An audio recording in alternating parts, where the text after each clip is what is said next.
I didn't plan for anything to go wrong that day. It was supposed to be a simple solo hike. I had taken time off work, drove out early, and picked a trail I'd seen recommended a few times online. Nothing extreme, just a few miles through forest, a loop trail, decent elevation, and usually quiet during weekdays. The weather forecast mentioned light rain in the afternoon, but nothing serious. I'd hiked in worse. By the time I reached the trailhead, the sky was already gray. Not stormy, just that flat, heavy kind of overcast that makes everything look a little dull. There were only 2 other cars parked there, which didn't concern me. If anything, I preferred it that way. I signed the trail register, noted my planned route, and started around late morning. The first hour was normal. The trail was clearly marked, easy to follow, and well-maintained. I passed one couple heading back toward the parking lot, and we exchanged the usual quick nod. After that, I didn't see anyone else. The rain started gradually. At first, it was just a light drizzle, barely noticeable through the canopy. I put on my jacket and kept going. The trail got a little muddy, but not enough to slow me down. I remember thinking it actually made the whole experience better. Quieter, more isolated. About an hour and a half in, I reached a fork. There was a wooden signpost there, slightly tilted, pointing left for the main loop and right for a shorter connected trail. I checked my map, both the printed one I brought and the one on my phone, and decided to take the longer loop. So I went left. Not long after that, I noticed the first marker. It was a small, rectangular piece of wood nailed to a tree at about eye level. Painted on it was a simple arrow pointing forward. It looked old, but not unusual.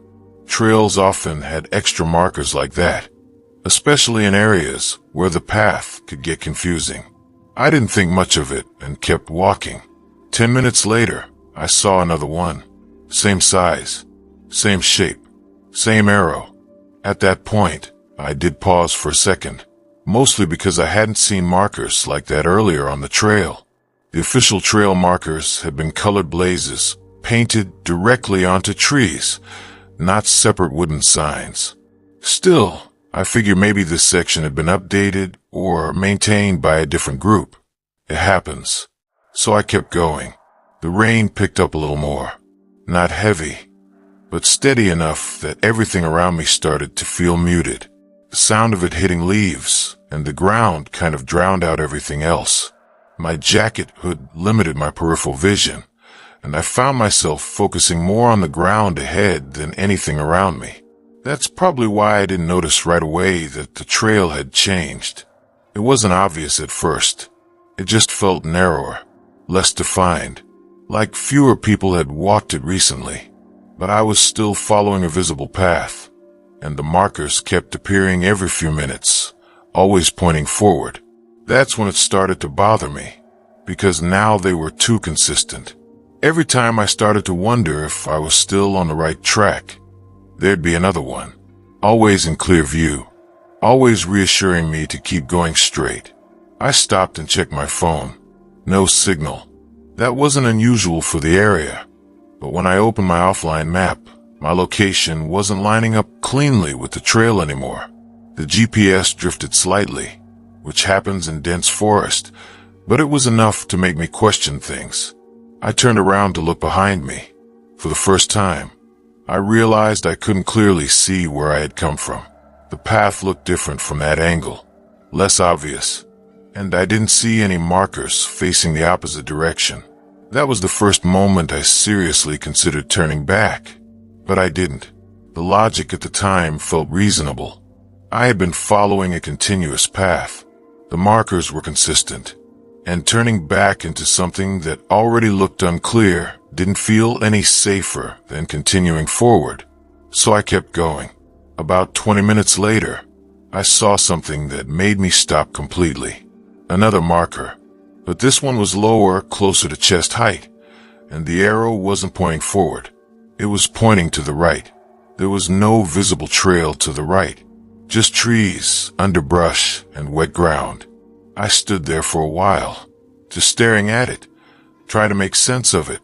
I even stepped off the main path a few feet in that direction, thinking maybe there was a faint side trail I was missing. There wasn't.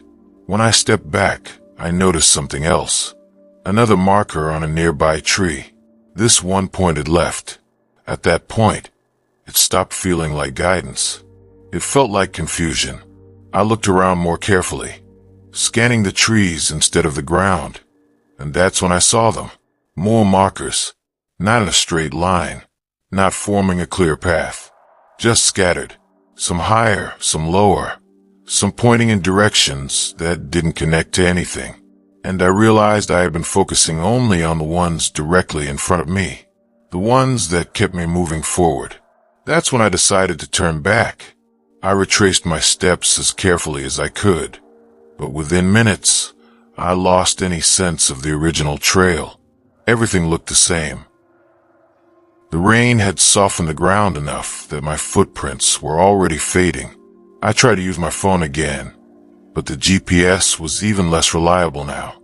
That's when I heard it. Something moving, off to my left. Not fast, not loud, just slow movement through wet leaves and brush. I froze and listened. It stopped. I told myself it was probably an animal. Deer, maybe. That area had plenty of them. So I started walking again. And after a few steps, it started again too. Keeping pace. Not closing in. Not falling behind. Just matching me. I changed direction slightly, angling away from where I thought the sound was coming from. The movement adjusted with me. That's when I felt the first real panic. I didn't run, but I picked up my pace, trying to stay controlled. The ground was too slippery to risk moving too fast anyway. The rain got heavier, visibility dropped, and sound stayed with me. At one point, I stopped suddenly and turned toward it. Nothing, just trees and rain, but the feeling that something was there didn't go away. I kept moving until I found what looked like a more defined path. Wider, more worn. I followed it without hesitation, ignoring any markers I saw along the way. Eventually, after what felt like much longer than it probably was, I saw something ahead. A signpost. A real one. Official. Marked. With the trail name I recognized. I followed it.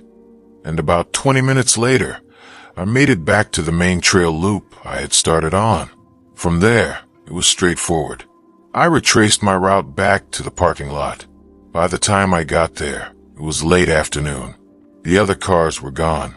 I got in mine, locked the doors, and just sat there for a few minutes, trying to calm down.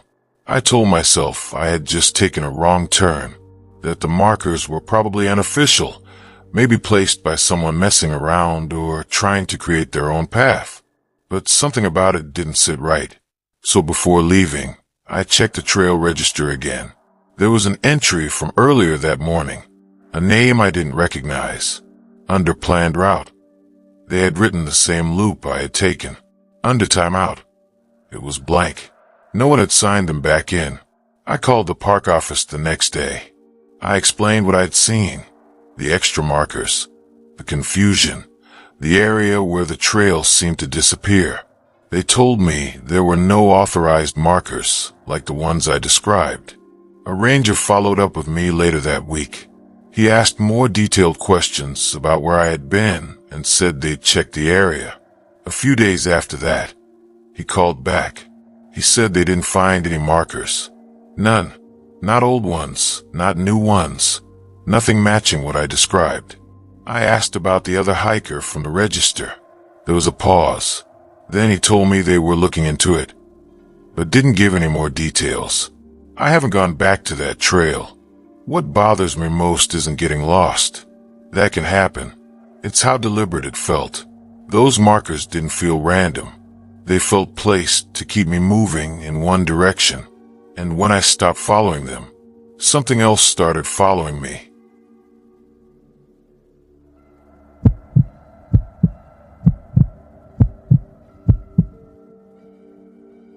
I don't usually answer unknown numbers when I'm out hiking. There's rarely any signal anyway. And when there is, It's almost always spotty. Calls drop, voices cut out, and it's more frustrating than useful. That day was no different. I was about 2 hours into a solo hike when my phone buzzed in my pocket. I almost ignored it, but I had just reached a higher stretch of the trail, and I'd noticed I had 1 bar of service. That was unusual enough that I checked. The number wasn't saved. No caller ID, just a string of digits. For some reason, I answered. "Hello." There was a slight delay before anyone spoke. Not static, not distortion, just a pause that felt off. Then a calm voice said, "This is County Emergency Services. Are you currently on the Ridgeview Trail?" I remember straightening up a bit when I heard that. "Yeah," I said. "I am." "Why?" Another pause. "Shorter this time. We're advising all hikers to leave the area immediately. There's an active situation in the park. You need to turn back and return to the trailhead as quickly as possible." The way he said it wasn't panicked, but it wasn't casual either. It sounded rehearsed, controlled, like someone trying not to escalate things. I looked around instinctively, even though there was nothing to see but trees and wet ground. "What kind of situation?" I asked. "I can't provide details at this time," he said. "How far along the trail are you?" I hesitated. I didn't like giving out specifics, even to someone claiming to be emergency services. "About 2 hours in," I said. "All right," he replied. "Continue back the way you came. Stay on the main trail. Do not take any side paths or shortcuts. If you encounter anyone, do not engage. Just keep moving toward the trailhead." That part stuck with me. Do not engage. I remember asking, "Is someone dangerous out here or something?" Another pause. "Just return to the trailhead," he repeated. "Are you alone?" "Yeah." "Good. That's better. Stay on the line if you can while you head back." That's when I started feeling uneasy, not because of what he was saying, but how he was saying it. It didn't feel like a normal emergency call. There was no verification, no request for my name, no attempt to confirm who I was. It felt like he already knew. "I might lose signal," I said. "If the call drops, continue moving. Do not stop," he replied. "And don't leave the trail." I started walking back the way I came. The rain had picked up by then, not heavy, but steady enough to make the ground slick.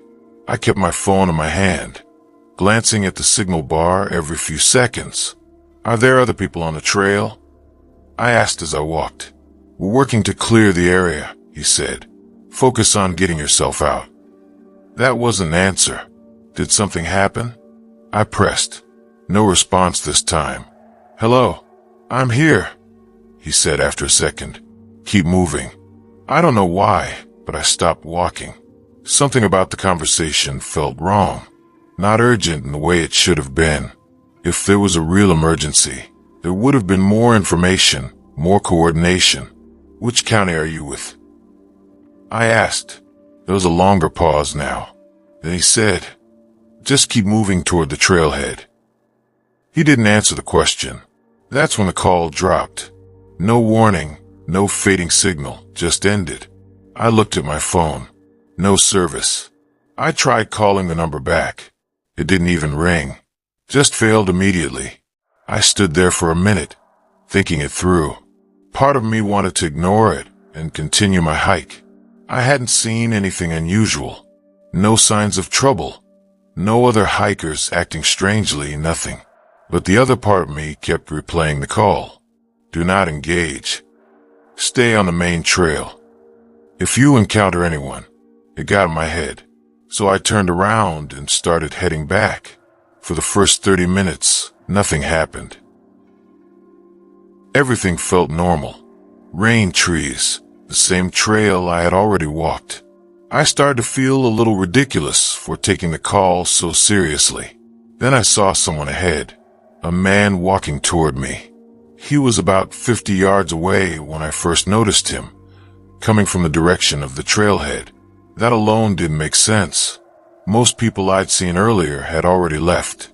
As we got closer, I slowed down slightly. He didn't. He was walking at a steady pace, head slightly down, like he was focused on the ground in front of him.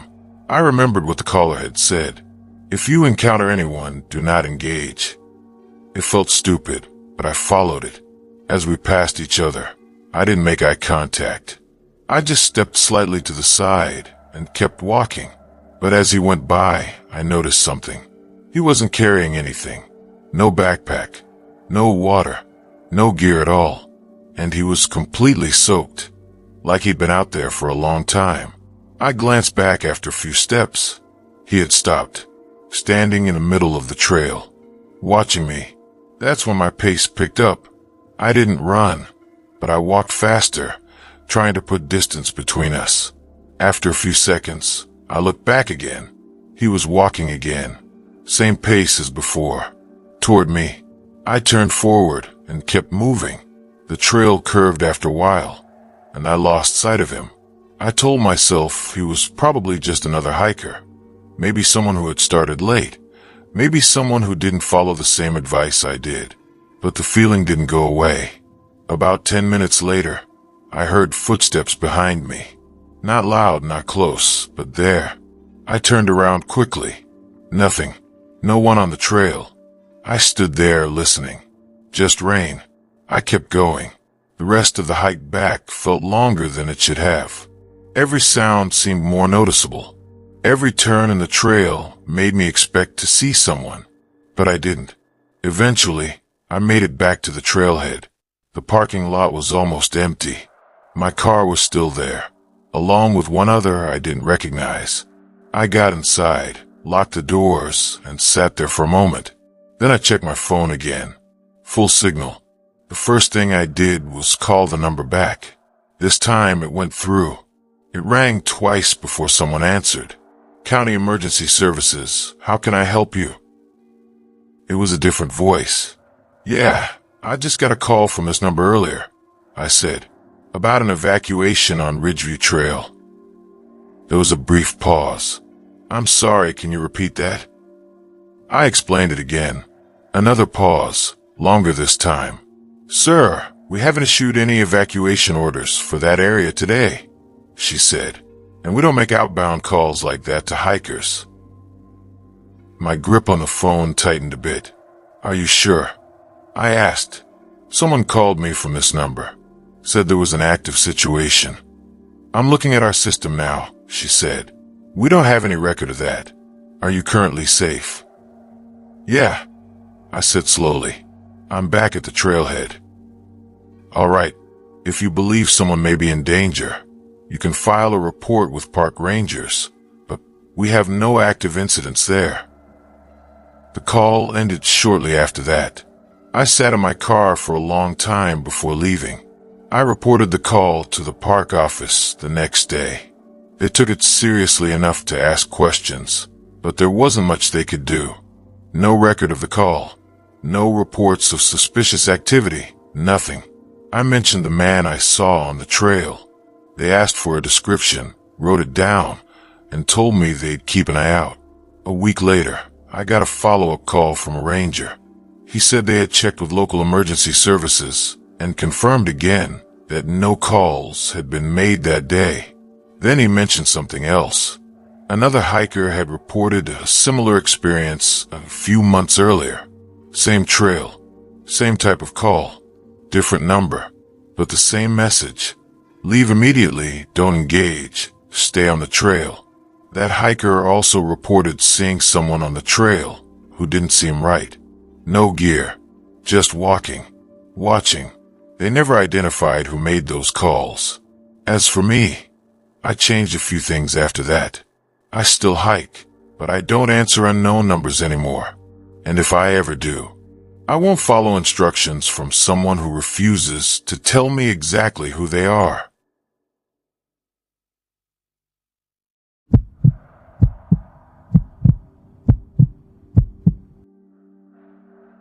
I've done enough hiking to know what normal sounds like. Footsteps on dirt, even when they're soft, have a rhythm. Animals move in bursts, quick, uneven, usually followed by silence. Wind has a pattern too, especially in trees. Once you spend enough time out there, you start to separate those sounds without thinking. That's why what I heard that day didn't make sense. It was late afternoon when I started the hike. That was my first mistake. I had driven out after work, thinking I'd do a short out and back before it got dark. The trail wasn't difficult, just a few miles through a wooded area that followed a shallow ridge line. I'd been there once before, months earlier. The forecast said light rain. By the time I got halfway in, it wasn't light anymore. It wasn't a storm, but it was steady and cold, the kind that soaks into everything if you stay in it long enough. The trail turned slick, and I slowed down a bit, watching my footing. I figured I'd go a little farther, then turn back. That's when I heard it for the first time. Behind me, a dragging sound. Not loud, not close. Just faint enough that I almost dismissed it, like something being pulled across wet ground. It lasted maybe 2 seconds, then stopped. I turned around. Nothing there. The trail behind me curved slightly, and the trees were dense enough that visibility dropped off after a short distance. I stood there listening, but all I could hear was rain hitting leaves and the occasional drip from branches. I told myself it was probably a branch falling or something shifting in the wind, so I kept going. A few minutes later, I heard it again. Same sound, longer this time, dragging slow, uneven. I stopped walking, and it stopped too. That's when it started to bother me. I turned again, scanning the trees more carefully. I stepped a few feet off the trail to get a better angle, looking between trunks, trying to pick out any movement. Nothing. No animals, no people. Just trees and rain. I waited longer this time, maybe 30 seconds, before moving again. And as soon as I did, it started again. Behind me, keeping pace. That's when I realized something important. It wasn't random. It was reacting to me. I picked up my pace slightly. The sound adjusted. Still behind me. Still dragging. Not getting closer. Not falling behind. Just matching me. I stopped again. It stopped. That's when I felt the first real wave of unease. Not panic. Just a strong sense that something wasn't right. I've had moments like that before hiking. Usually when you realize you've lost the trail, or when the weather shifts suddenly. This felt different. More focused. Like whatever was making that sound was aware of me. I tried to think through normal explanations. An injured animal, maybe. Something caught on a branch. But animals don't usually mirror your movement like that. And if it was hurt, it wouldn't be following me. It would be trying to get away. I decided to turn back. Slowly. I didn't want to run. The trail was too slick, and I didn't want to make noise or lose my footing. I just turned around and started heading back toward the trailhead. For a few seconds, there was nothing. Then the sound started again. Now in front of me. I stopped immediately. The sound stopped too. I stood there, trying to process what that meant. If it had been behind me before, and now it was ahead of me, then it had moved. Fast. Faster than anything dragging itself should be able to move. I felt my chest tighten a bit, and I forced myself to stay calm. Panicking out there would only make things worse. "Hello," I called out. No response. Just rain. I took a few steps forward. The dragging sound started again, this time off to my right. Not directly ahead, not directly behind. Off to the side, keeping pace. I turned my head, trying to catch even a glimpse of something moving between the trees. Nothing, but the sound stayed consistent. That's when I noticed something else. There were no other sounds anymore. No birds, no insects, nothing. Just the rain and that dragging. I kept walking, trying to stay steady, but my focus shifted completely. I wasn't thinking about the trail anymore, just the sound. Every step I took, I was waiting for it to match me. And it did. Every time. At one point, I stopped suddenly and turned toward the direction it was coming from. For a split second, I thought I saw something, low to the ground, between two trees, but it was gone before I could make out any details. I stood there longer than I should have, trying to convince myself I had imagined it. Then the sound started again, closer, not by much, but enough that I could tell the difference.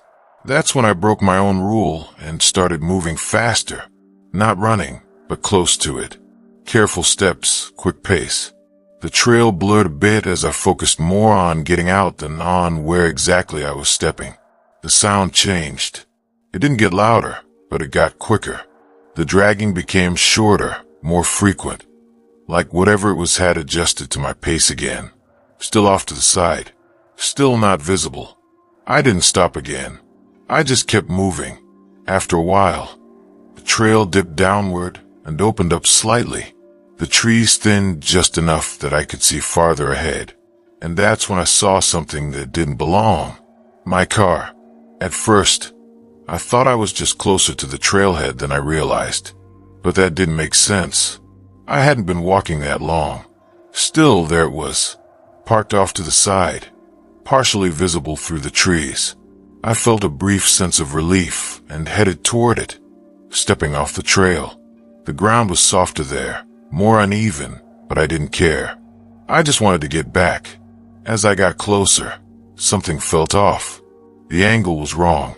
The position didn't match where I remembered parking. And then I realized why. It wasn't my car. Same color, same model, but not mine. I stopped walking. The dragging sound stopped too. Everything went quiet except for the rain. I slowly backed up, returning to the trail. As soon as I did, the sound started again, behind me. That's when I understood something I hadn't considered before. It wasn't just following me. It was keeping me moving, guiding me. I turned and walked the other direction, away from where I thought the trailhead should be. The sound shifted again, staying with me, but this time I ignored it. I stayed on the main trail, didn't look into the trees, didn't react when the sound got closer or moved around me. I just kept walking. After what felt like much longer than it should have, I finally saw the actual trailhead. My car, exactly where I left it. I got in, locked the doors, and didn't move for a while. The rain kept falling, steady as before, but the sound was gone. I went back a week later, not to hike, just to check something. I wanted to see if I could find the spot where I thought I saw that other car.